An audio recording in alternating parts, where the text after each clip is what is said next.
Après cette conférence de presse, ce qu'on peut retenir après cette conférence de presse du syndicat, c'est, comme vous le savez, c'est suite aux multiples interpellations des journalistes au niveau de la DPJ. La plupart de ses confrères qui ont été interpellés parce qu'ils ont utilisé les réseaux sociaux en lieu et place des organes des médias. Je vais parler des sites internet, les radios, les télés ou les journaux. Donc il était question pour nous de faire cette mise au point pour inviter nos confrères, surtout de favoriser les organes des médias pour bénéficier de la protection de cette loi qu'on appelle la loi L00D qui dépénalise les délits de presse. Si les confrères continuent de publier à travers Facebook, la DPJ, comme vous savez, il y a déjà une unité au niveau de la DPJ qui est chargée de cette histoire de cybersécurité. Donc ça rentre directement dans le cadre de cybersécurité et on ne souhaite pas, si toutefois vous êtes fautif, l'intéressé peut connaître la prison. Donc pour vraiment nous faciliter la tâche, parce que Dieu merci actuellement, il y a cette bonne collaboration entre le syndicat et les responsables du pays, surtout notamment la police.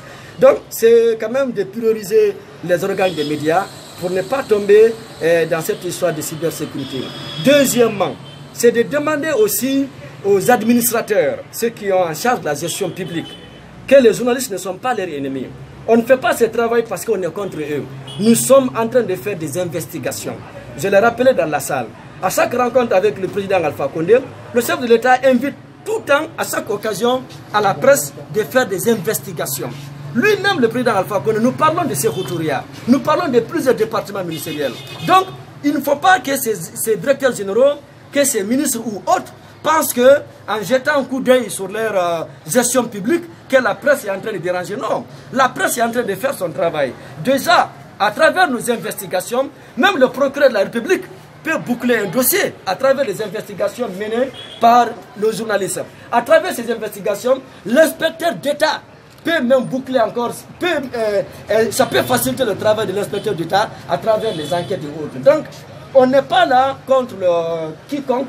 Nous sommes en train de faire notre travail. Si vous entendez un journaliste, c'est le terrain. Et le terrain, c'est des investigations. Le dernier point, c'est de dire toujours à nos amis de la police de continuer ce qui est déjà entamé. C'est-à-dire à chaque fois qu'un journaliste doit être convoqué, c'est de passer par le syndicat, au syndicat d'aller chercher l'intéressé et venir calmement, paisiblement, dignement mettre le journaliste à leur disposition. Et nous saluons quand même ces collaborations, même si malheureusement parmi les 3 cas, il y a un cas que nous avons déploré, c'est le cas Habib Marouane qui a été quand même arrêté sans convocation, ça nous déplorons, mais parmi les 3 cas, il n'y a que ce cas que nous déplorons. Nous espérons que dans les prochains jours, dans les prochaines fois, quand même la DPJ ou n'importe quelle autre personne va quand même prioriser les organisations, soit le syndicat de la presse, soit les associations de presse, soit la HAC, même si malheureusement nous connaissons cette HAC telle qu'elle est aujourd'hui. Merci.